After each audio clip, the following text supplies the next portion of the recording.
Today we're going to use this 1997 Jeep Grand Cherokee to check the master cylinder fluid level and condition. We're also looking for external leaks on the master cylinder.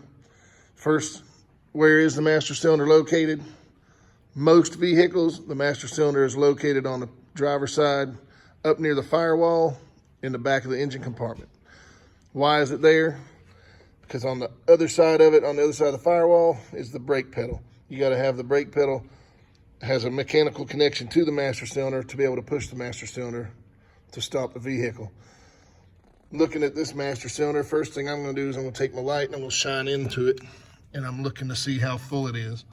Now, if you shake it, you can see the fluid moving down. The fluid level is actually way down here, which indicates, that could be an indication that the brake pads are worn or it's got a leak. However, if we're looking for leaks on the outside of the master cylinder, you look around the back here where it's bolted up to the brake booster. You look underneath where it's bolted up to the brake booster. You might have to run your hand underneath the brake booster to feel for anything leaking where the seal is right in here. This one is not leaking.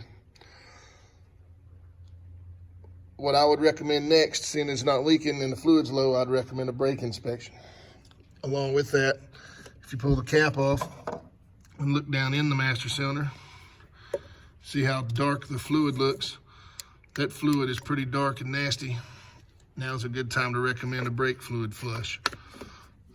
Basically, for the brake fluid flush, you take the old fluid out of the master cylinder first, you top it up with new fluid, you go to each wheel, you open the bleeder, and you can either use a pressure bleeder, a vacuum bleeder, or you can have somebody sitting there and pump the pedal for you to bleed the brakes, to flush the fluid through, the new fluid through, and get the old fluid out.